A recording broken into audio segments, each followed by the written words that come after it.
8:43 here on your Sunday morning. Some people are cutting the cord. Many families are choosing streaming over cable, but with more streaming services raising their prices, a lot of people are reconsidering their watching habits. Daniel Newman, the principal analyst from Futurist, explains a little bit something about some of those trends that we're seeing in the streaming world. Good morning, Daniel. Hey, thanks so much for having me. Yeah, thanks for being here. You know, a lot of us are talking about how at the last Netflix report, there was a lot lower subscribers than what Netflix is used to. We understand they're trying to crack down on password sharing. You know, what's happening to Netflix, which was once at the very top of the streaming world?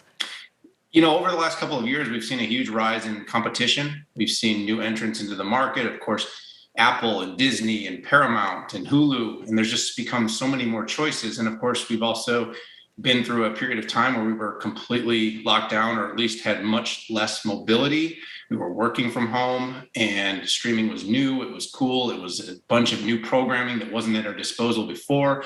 And now I think people are starting to get used to it. And with more competition, more selection, Netflix was on the rise. It grew faster and fastest early on, and others came in and started to compete. And so I think we're seeing really an amalgamation of all of those things come out now as people are getting back to a little bit more of a normal habit as this pandemic hopefully is winding down. Right, and we know that CNN Plus, they bet really big on people staying with streaming and continuing to have those same habits that they saw, you know, during the height of the pandemic. But of course, we know that ended up being a bust. Do you expect to see after the bust of CNN Plus that more kind of streaming services may be changing course?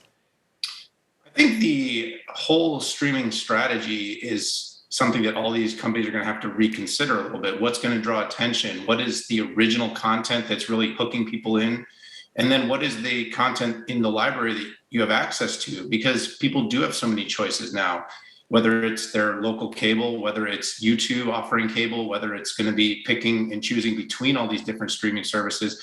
It's going to be a battle, and it's going to tend to probably draw in individuals to pick channels or pick streaming services for a specific show or two. And also because of the flexibility to subscribe and unsubscribe, you may see more kind of on-ramps and off-ramps of people joining and leaving rather than staying dedicated to a single streaming service like we did early on. Right, Daniel, a lot of people, myself included, can't just pick one because of either original content or some of the best choices.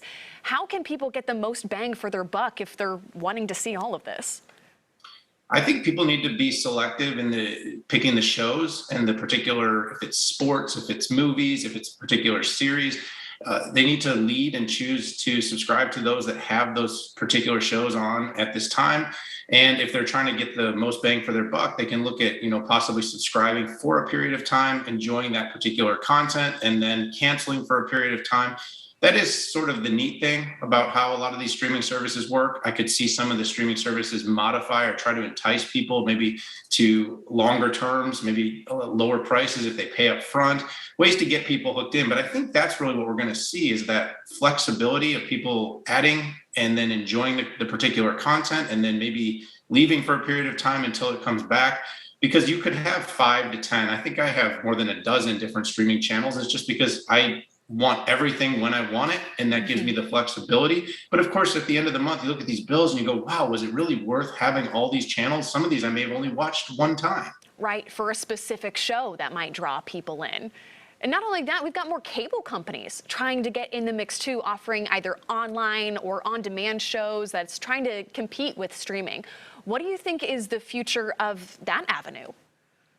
Well, one of the benefits of the cable companies is going to be, of course, that dependability and connectivity, right? A lot of people to use streaming have to have that constant connectivity, which either means potentially a more expensive plan for their mobile devices, or it means that they have to have really good and dependable Wi-Fi in the house. Now that's become more ubiquitous in the world, so people are able to achieve that, but cable does provide a lot of that local sports, a lot of the regional, news and shows that people tend to want when they want to keep up with what's going on. Whereas a lot of the streaming services may be more about a particular type of entertainment, a movie, a new show, whether that's been Apple, HBO, Disney, they tend to all have a couple of shows that really lure people in. And then the broader programming tends to be the differentiator between the ones we keep and the ones we don't. But it's going to get more competitive. Pricing is going to have to either come down on cable, or people are going to have to continue to spend and stretch their budgets. And of course, with a tougher economy, I think people are going to be looking even more closely